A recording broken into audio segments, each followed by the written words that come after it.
I want a special thank you to Patty and to Brandy for making this happen this evening. And I am so excited to be here on many levels, not just to work with you two ladies, but to be here and have it working and have you hear me and have you see me.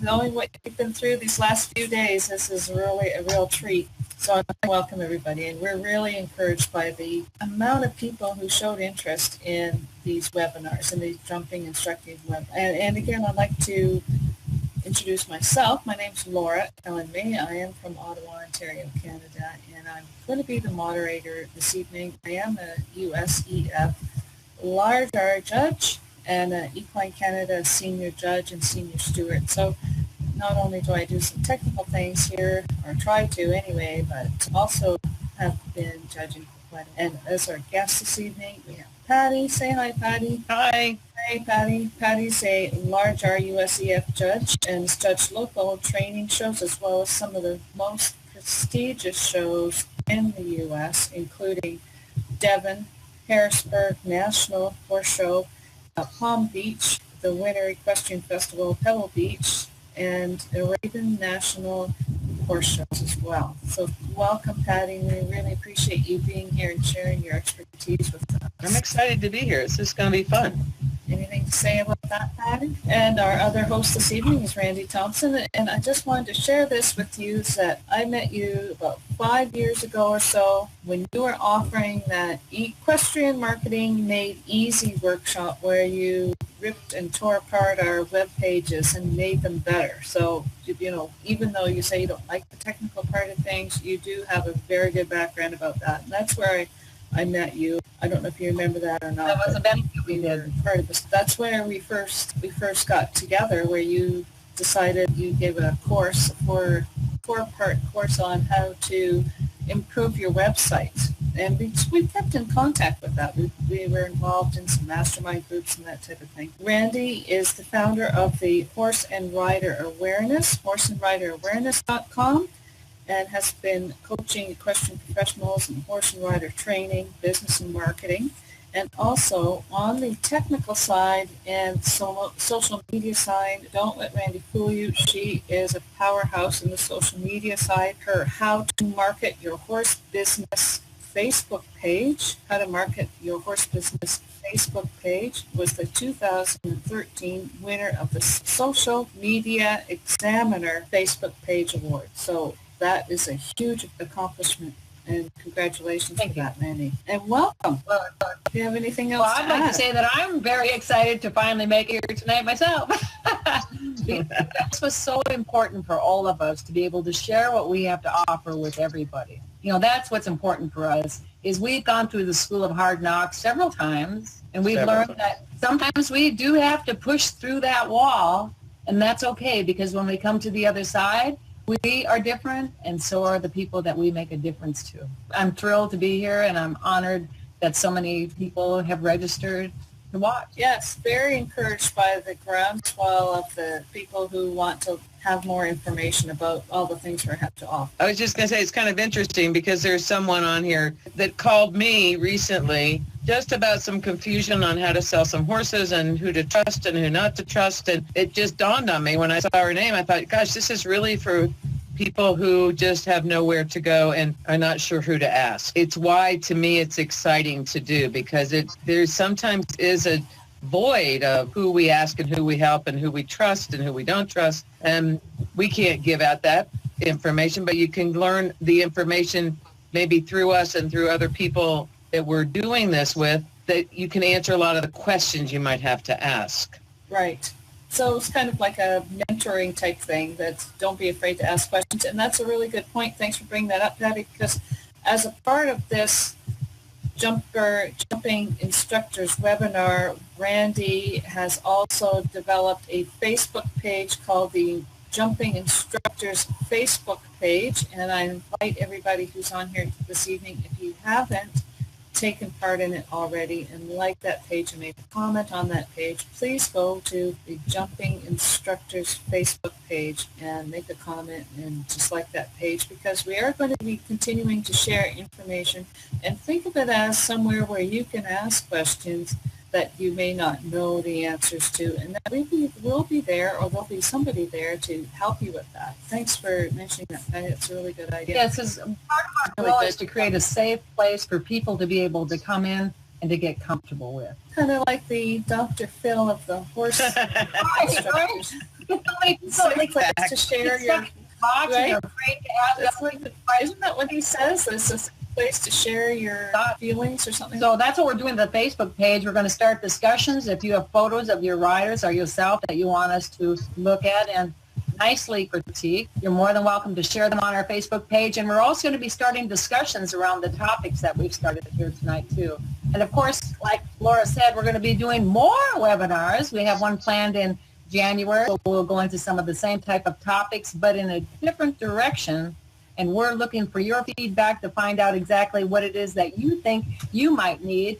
And of course, we're going to be sharing things that we know you need to be a success in the horse business. This evening, we've got 3 main topics we're going to discuss this evening. I've got some notes here. This evening, we are going to be talking from the judges box, talk about some pet peeves, those pesky little things that judges notice that maybe competitors don't realize that judges notice, and that competitors and trainers really don't know how important they are. That's number 1. The second one is the triple T, teaching techniques and tips, and some general tips for you to have in your toolbox of instructing that you can take with you. You can help yourself immediately with some of the tips that we discussed, and also you can help your students if you are an instructor, coach, or trainer. Third topic we're going to be talking about is a horse business 101, and tonight we're just going to kind of scrape the surface of the liability statutes and how they affect your horse business. At the end of the webinar, we're going to talk a little bit about our live event and that we're planning for the springtime of 2017 that we're really, really excited.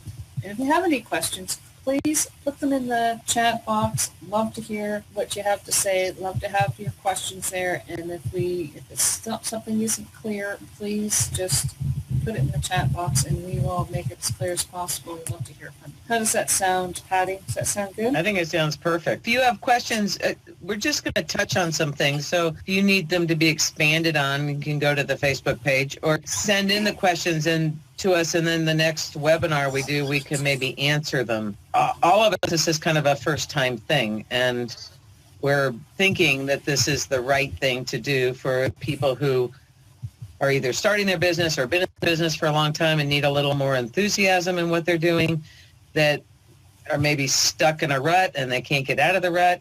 And we're just trying to figure that out. And we kind of introduced ourselves, but I used to have a big business, and then I stopped doing it and just judged and clinicked, and now I'm doing a little bit of teaching. It's so much fun with our rider. Mary Gallagher came up from Florida to show for us, watching her teach, and thought, oh my God, this is fun again. It needs to be fun. And it needs to be fun, learning, and safe. Fun, learning, and safe. Those are 3 really good things. I wonder if I put it safe. Safe first. Fun. Yeah. Safe, I think maybe we can safe first. I mean, we'll get into that on that liability statutes, right? The safe one first. Do you have anything to put in on that, Randy, about the 3 topics that we're going to be doing? Well, we got into what we thought that most professionals in the horse business, most of the professionals, they're great at teaching techniques or learning new training techniques, but they often don't realize the importance of understanding, for example, what a judge is really noticing in the show ring. They kind of estimate and they do their thing. So we want to tap in and show you, because both Patty and Laura are big R hunter jumper equitation judges. So they have a lot of experience. I did a lot of professional learner judging, I call it. So I had my experience there. But, we're going into a little bit of teaching and training techniques because everybody wants to learn new ways to do old things. And, of course, the one area that I found personally that most horse people aren't aware of is the horse business 101. They don't really understand how to run their business as a business because they're so busy living the fantasy. Been there, done that. The reality is, if you want to make yourself succeed, you need to know some business tips, and we're going to be sharing those with you. Excellent. Well, that's really good. I like the way you led us right into there about the judges. We're all 3 judges, and our first topic this evening is pet peeves. As judges, we see a lot of horses. What's Patty, how many horses do you see sometimes in a weekend? 600 trips over 3 or 4 days, easy. 600 trips. So you get 600 trips. If you watch 600 horses go, you know exactly how many, the things that you like, the things that you don't like. And if you see something that's a pet peeve and you're asking yourself, why do they do that? Those things stand out in your mind in a bad way. Exactly. And those pet peeves, it could make your ride just go right down the tubes from one little thing. And that's what we're here to talk about tonight, is some of those pet peeves. Sometimes you see something that is just not right, something that can easily be changed by just something very simple that could make your round go from a meh round to a yes, I really like that round. So you could give a totally different spin on that. And that's what these pet peeves are about. Anyway, for me they are. I'm going to ask you, Pat, what's your number one pet peeve, let's say? Well, I think the only thing that a rider has 100% control over is how they look when they come in the ring. And because there's so many outside influences, and your horse might decide it's not a good day. But I think when you come in the ring having well-fitted clothes, clean boots, equitation classes, gloves, and having your equipment fit properly, your saddle pad fit properly, all the keepers in, and be really clean. When you walk in that ring, that lets us know that you're proud to be there and that we're going to now see how you perform. So when and you it starts you with a higher, it starts you with a very positive thought in my head. And if you walk in... So when you say clean boots, what do you mean by clean boots? Like clean and shiny and polished boots. And they should be polished. Do you ever see people come into the ring to show in the hunter ring or equitation ring, and they've got hay coming off of their boots? Or usually what we see are just dirty boots that just haven't been polished in the last few days. I can't say I've ever seen hay come off of them. And sometimes if it's a muddy, horrible day, I mean, sometimes it's just you can't help it. However, you can wipe off at the end gate. And it's not that hard to, like you say at the end gate, just brush off the bottom of your rider's boots, because all right. that. So make sure it's shiny. Do you take points off for dirty boots? Do you say, oh, that's a nice trip, that's a nice hunter trip, but those rider's boots are dirty? You know what? It could be a tiebreaker. It could be a tiebreaker for me. If you have, let's say you come in and your boots are filthy and you have an 86, and somebody else comes in and they're beautifully turned out and they have an 86, I'm going to give them that half point for taking the effort to be clean and organized. There you go. Dirty boots could be a tiebreaker. That's important. And it's same with your saddle pads. You mentioned saddle pads too, right? That's another one. I have a little problem with the big white saddle pads and 3 or 4 inches of white hanging out around the saddle. The saddle pads should fit with maybe at the most 2 inches coming across the side, and sometimes you'll see that more often in the short stirrup modified, where maybe there's a little saddle with a barn pad. And so it's not necessary. You can find a pad. And you don't have to buy the most expensive clothing to have it fit. You can go right up there to the tailor and get fixed, or somebody's grandmother can take in a coat or shorten the hem, or, well, maybe not me. I'm a grandmother, but I don't think I could do that. But somebody could do it. It should fit. The new jumper coat that fit way high up, just a little bit below the waist, 99% of the judges that I talk to, they don't like them so much in the equitation because they don't fit properly. They're great in the jumper ring and they're wonderful coats. However, you mean they're kind of a stretchy material? Yeah, they're a washable coat, and they're a great coat. Don't get me wrong. Yeah. They're a good coat. Yeah. And in fact, Meredith had one last weekend, but it was cut more like a regular hunt coat than the jumper coat. And in the equitation, they should never do anything to have the judge ask why. So the judge should never say, well, why did they come in the ring with a big manure spot on their side? Why did they come in the ring with their keepers out? Why did they come in the ring with dirty boots? What are they thinking? Or your shirt untucked or your choker open, which is actually against the rules, would be incorrect attire. And with the new shirts with the snaps and the Velcro, to make sure that they fit properly and that they're closed properly. I have never eliminated one for that in the hunter ring, but I do send a message to the in-gate that says, tell the rider not to come back until they're they have their shirt on correct. But those kind of things are so simple to fix if you understand that they're important, and they are important. And the higher you go up in the overall scheme of things, the more important it becomes. Although now I made that statement, and I don't think that's correct. If I'm judging an unrecognized horse show, because I judge a lot of them, and somebody comes in and they're beautifully turned out, I'm impressed that they're beautifully turned out at this little unrecognized horse show. And all of us are, if they'll tell you. I mean, I think most of us feel like it's really important. And we're going to talk later about holding reins and doing stuff in our tips. But other pet peeve, twisted stirrup leathers are one of my big pet peeves. Let Randy weigh in on one of her tips, pet peeves here for a second. So Randy, what's your... Well, it's for me, what it would be is, from my experience with judging, is that riders simply don't know how to place themselves in the show ring. So if we're watching a group going around in a flat class, everybody groups up in one bunch, and we can't see them. Reality is, when you're doing the flat classes, you'll be lucky if the judge sees you for 3 seconds. So what the judges will see from the judges' box is usually what's happening on the opposite side of the ring. So when you're competing, you want to think, okay, if the judge will glance around and their eye is going to gravitate towards a certain horse, it'll be that space, the person that's in the center without horses too close or too far back, who's able to show their showmanship skills at placing their horses where the judge can see them. We can't see them in a herd of horses. Well, it's not our job to look for them. It's the rider's job to show us the horse. Don't you think, Laura? I agree with you. It's not the judge's job to go and look for these horses. It's a horse show. You have to show me your best horse. It's not up to me to say, well, where's that horse?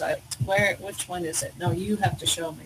Which in turn, as a rider showing, should know what your horse does the best and show it off then. If your horse has a beautiful canter and not such a good trot, get yourself seen the most at the canter and kind of hide at the trot. That's right. We're only in there for, we really, like Randy said, 3 to 5 seconds in a big class sometimes. Yes. We don't have a lot of time to judge it. We're not there to buy them. We're just there to pick the one we like the best in the ring at the time. And it's quick. You know, the good judges get to where they're placing they'll place a flat class the first trip around, and then the second trip around, they're deciding which order they want to put them in. Exactly. Yes, exactly right. So I have some other things here. I certainly agree with you, Patty, with respect to the flapping bits on the cheek pieces, and also sometimes you see the nose band, the extra bit on the nose band, particularly on those school horses that maybe the bridle gets shared around and it's on a big horse's nose one time and the pony's nose, where it has that big strap that kind of wrecks the profile as you're watching that horse go around. That's a pet peeve of mine that I just can't stand as well. We wanted to touch on also about those people that you hear sometimes if you're facing judging this way. You can hear them sometimes sitting behind you in the warm-up ring. Some of those people that are in the warm-up ring, that is a pet peeve of mine too. What do you think about instructors shouting in the warm-up ring? They're even shouting when they put them in the show ring in some places, right, Patty? Exactly. But, come on, you know. I think if the management has set it up where the warm-up ring's right behind you, you know, sometimes it's entertaining to listen to them. However, if they're going to teach the way they want to teach, I think it's okay. My thing is, like Randy said, from the in gate. If it's a beginner class and you have a kid and they're in trouble, you can jump up and down and yell and scream all you want to into the ring. However, if you're teaching a lesson to someone going around the ring, I already know how to ride. I don't need a lesson. So, and I can hear that, and it really bothers me, and I'll send a message to the in gate and say, you know, it's just way too much. I have a short stirrup child I help. She's great. When she comes by me, I give her some information, but I try not to do it so loud that the judge can hear it. Are those on the opposite end of the ring? Exactly. It's too much. So just kind of remember that from the judge's booth, we can hear more than you could ever imagine. It doesn't impress us, those loud screaming voices. It doesn't impress us. You know, except my favorite is, she's not going to like us because it's a paint horse, or she's not going to like you because she's a Palomino. We can hear all that. It's like, what are they talking about? She missed 2 lead changes and a chip to jump, you know? But people will do that sometimes. And so it always has to be someone else's fault. And we're a great one because we're sitting up there in the booth. Well, I have to say this, that I do a lot of stadium jumping for the eventing crowd. So I do a lot of that. And if you say anything when that horse is going around, even if it's like anything, that rider's eliminated. It's very different than the hunters and when those riders, or the jumpers, when they, for the eventing, so when they go to a hunter jumper show and they see people coaching at the side of the ring, they're just astounded that the riders aren't eliminated. But in the eventing, you cannot say a word to them at all. They're yet eliminated. One other pet peeve, something about a riding crop I have here as a cue. I think Patty wanted to say something. That one was, so many times you'll watch a rider come in from short stirrup to even the juniors, where the horse will stop it or it'll run out to the right.